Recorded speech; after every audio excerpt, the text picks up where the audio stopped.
केंद्र की मोदी सरकार बुधवार को लोकसभा में वक्फ संशोधन विधेयक पेश किए जाने की तैयारी कर रही है। इससे पहले राजनीतिक बयानबाजी भी तेज हो गई है। समाजवादी पार्टी अध्यक्ष और कन्नौज के सांसद अखिलेश यादव ने बीजेपी पर हमला बोला है। वहीं एनडीए की सहयोगी जेडीयू ने भी साफ कह दिया है कि वो वक्फ संशोधन विधेयक पर संसद में स्टैंड लेगी। सपा अध्यक्ष अखिलेश यादव ने वक्फ संशोधन विधेयक पर कहा, हम इस बिल के खिलाफ हैं क्योंकि बीजेपी हर जगह अपना कंट्रोल चाहती है। ये सरकार हर जगह हस्तक्षेप कर रही है और हर जगह कंट्रोल चाहती है। वहीं एआईएमआई चीफ असदुद्दीन ओवैसी ने कहा, ये वक्फ बर्बाद बिल है। इनका एक ही मकसद है, मुसलमानों से नफरत और हिंदुत्व की आइडियोलॉजी को लाना। चंद्रबाबू नायडू को सोचना चाहिए कि वो क्या करवाना चाह रहे हैं। जो बिल लेकर के आ रही है, भारतीय जनता पार्टी का इतिहास जिस तरह के फैसले लिए अगर हम देखें, उससे कहीं न कहीं जो परिणाम भारतीय जनता पार्टी चाहती थी वो नहीं आए। भारतीय जनता पार्टी का हर फैसला वोट के लिए, अपने लोगों को खुश करने के लिए। ये वक्फ बिल के खिलाफ समाजवादी पार्टी है, पहले भी थी, आगे भी रहेगी। जिस तरह के संशोधन भारतीय जनता पार्टी कर रही है, वो पूरा कंट्रोल अपने पास चाहते हैं। जो एडमिनिस्ट्रेटिव पावर है वो पूरा का पूरा अपने पास रखना चाहते हैं। इस देश ने वो समय भी देखा है कि जिस समय एडमिनिस्ट्रेटिव गलत फैसले की वजह से भारत की जो संस्कृति रही, भाईचारा रहा, उसके खिलाफ खाई पैदा की है। और अगर इनका जो फैसले लिए अगर पलट करके देखें, एंग्लो इंडियन बिल जिसमें कि सदस्य एक बनता था, चुन करके आता, वो अपॉइंट होता था, वो बिल ले लिया वापस। वो आरक्षण छीन लिया, आरक्षण एंग्लो इंडियन का छीना। नोटबंदी से रुपया छीना, लेकिन भ्रष्टाचार बढ़ गया, रुपए आज भी निकल रहे हैं। जीएसटी कानून लाए, उधर व्यापारियों का सब कुछ छिन गया। दिन भर वो केवल जीएसटी का चक्कर काट रहे हैं। तो जीएसटी हो, नोटबंदी हो या अन्य फैसले हो, ये छीनने का काम करते हैं। लोगों का कुछ न कुछ छीनने का काम करते हैं। वक्फ के माध्यम से ये कहीं न कहीं संदेश ये देना चाहते हैं कि अपना वोट बैंक ठीक कर लें, क्योंकि नौकरी दी नहीं, रोजगार दिया नहीं, किसान की आय दोगुनी हुई नहीं, तो इनका वोटर भी इनसे नाराज है। देखिए, जिस वोटर को ये तुष्टीकरण कहते थे, हम लोग तुष्टीकरण कर रहे हैं। क्या ये तुष्टीकरण नहीं दे रहे हैं, कर रहे हैं किट बांट करके। अभी ईद पर जो किट दी है, क्या ये तुष्टीकरण में नहीं आएगा? क्योंकि इनको पता है इनका वोट खिसक गया है। अभी तक तो ये हिंदू भाइयों को गुमराह करते थे, अब इनकी कोशिश है कि मुसलमान भाइयों को भी गुमराह कर दें। देखिए, ये जो गवर्नमेंट एनडीए की गवर्नमेंट, जिसको चंद्रबाबू नायडू, नीतीश कुमार, चिराग पासवान और जयंत चौधरी सपोर्ट कर रहे हैं, ये वक्फ बिल अनकॉन्स्टिट्यूशनल है। ये वक्फ बिल आर्टिकल 14, आर्टिकल 25, 26, 29 का ग्रेव वायलेशन है। ये वक्फ बिल नहीं है, बल्कि ये वक्फ बर्बाद बिल है ये। और अगर चंद्रबाबू नायडू, नीतीश कुमार, चिराग पासवान, जयंत चौधरी इसकी तायीद करेंगे, तो वो अपने पॉलिटिकल रीजंस की वजह से या जो भी उनके है नैरो रीजन तायीद कर रहे हैं नरेंद्र मोदी सरकार की, ये बात साबित हो जाएगी कि वो मुसलमानों की मस्जिदों को, दरगाहों को, खानखाहों को, इवैक्यू वक्फ प्रॉपर्टीज को और लिमिटेशन एक्ट अप्लाई करेंगे तो एनक्रोचर्स को रिवॉर्ड करेगी। तो वो उसकी ये सपोर्ट कर रहे हैं। उनको ये देखना चाहिए कि ये सपोर्ट तो कर रहे हैं, मगर क्या आप 5 साल के बाद जब जाएंगे जनता के पास, क्या जवाब देंगे उनको? अब तो बिहार का चुनाव भी है। तो ये अनकॉन्स्टिट्यूशनल। एक बात समझिए, वक्फ बाय यूजर सरकार निकाल रही है। हिंदू धर्म में mud by user, temple by user allowed है, तो यहां पर क्यों अलाउ नहीं कर रहे आप?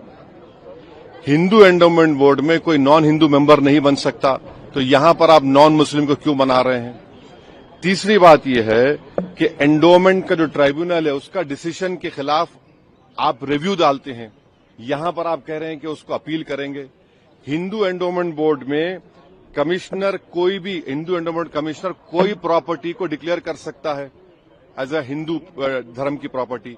कलेक्टर का कोई रोल नहीं हिंदू एंडोमेंट बोर्ड में, क्यों कलेक्टर को लेकर आ रहे हैं आप?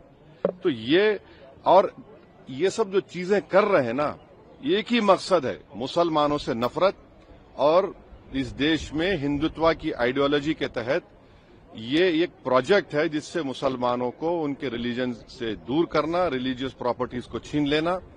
हमारा डिमांड एक ही है कि जो चीजें हिंदू धर्म के लिए एंडोमेंट बोर्ड के लिए सही है, यहां पर गलत कैसे हो रही है? वो जो सिख गुरुद्वारा प्रबंधक कमेटी में कोई नॉन सिख मेंबर नहीं बन सकता, तो यहां पर कैसा कोई नॉन मुस्लिम बनेगा? ये बात आपको समझने की जरूरत है। आर्टिकल 25, 26, 29, 14 का ग्रेव वायलेशन है। इनको सोचना चाहिए चंद्रबाबू नायडू को। अभी वक्त है उनके पास है, सोचना चाहिए कि आप क्या बर्बाद करने का पूरा सहूलत दे रहे हैं बीजेपी को आप। सपा के राज्यसभा सांसद और पार्टी महासचिव रामगोपाल यादव ने कहा, देश में सांप्रदायिक सद्भाव बिगाड़ने की योजना बनाई गई। इनका उद्देश्य यही है कि कैसे देश का सद्भाव बिगाड़ दें। कमेटी के अंदर भी स्टैंड रहा था इसके विरोध का और सदन के अंदर भी इसका विरोध करें, क्योंकि ये कोई नीयत सही नहीं है। कांग्रेस बीजेपी सरकारी पार्टी है, इसकी ये लाई ही इसलिए गई है कि मुस्लिम्स की प्रॉपर्टी को किस तरह से, जायज़ प्रॉपर्टी को किस तरह से कब्जाया जाए। तो बीजेपी की लाइन पर बोलेंगे, बीजेपी के नेता हैं।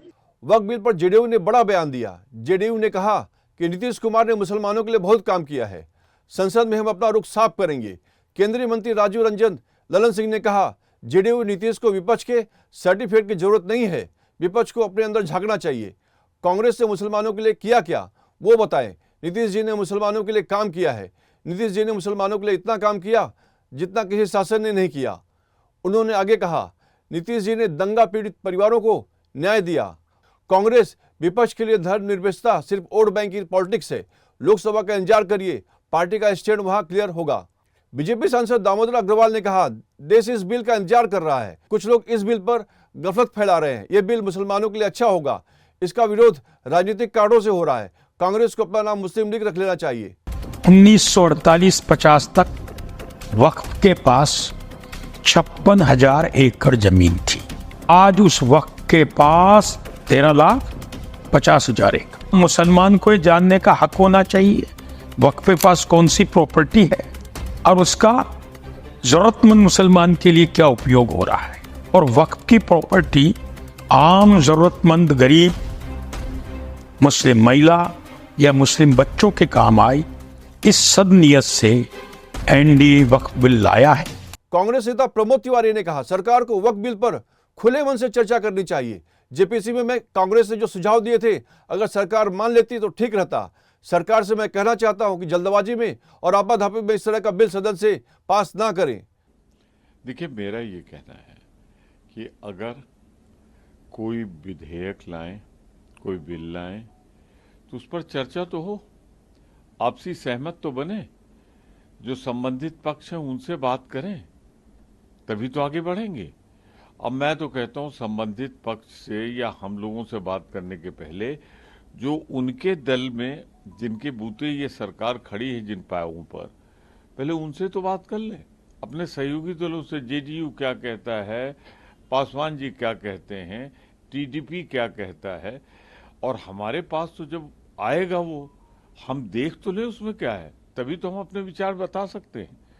मैं बड़ी सीधी बात कहता हूँ, आसाम के मुख्यमंत्री जी, आसाम में बाढ़ आई, विनाश आई है, उस पर क्या कर रहे हो ये बताओ। उत्तर प्रदेश में कुछ हो जाएगा, नकल कर लोगे। तुम हर मुद्दों से ध्यान हटाने के लिए सिर्फ जहां कहीं सांप्रदायिकता खोज पाते हो उसको बढ़ा चढ़ा के बोलते हो, अपनी कमियां ढकने के लिए बोलते हो। तो मेहरबानी करके आसाम के कल्याण पर ध्यान दो। भाजपा का कल्याण तो आपने इतना कर दिया कि आने वाले दिनों में पता लगेगा उनको। देखिए, रेप एक विभत्स घटना है, कानूनन ये एक अपराध है। शुद्ध रूप से ये कानून के मुजरिम हैं वो लोग जिन्होंने इस घटना को घटित किया है। और उत्तर प्रदेश सरकार दोषी है कि एक मासूम बेटी को बचाने में विफल रही उसकी कानून व्यवस्था, उस अयोध्या में जहां उन्होंने बड़ी चर्चा की है। पर मैं देख रहा हूं कि वो अपराधी को दंड मिले इसमें उनकी रुचि नहीं है। राजनीतिकीकरण कैसे हो इस पे, अरे सीधी सी बात, एक अपराध हुआ है, अपराधी की जाति और धर्म मत देखो, उसका प्रचार मत करो, बल्कि अपराधी के खिलाफ मुकदमा कायम करके कठोरतम कार्रवाई करो।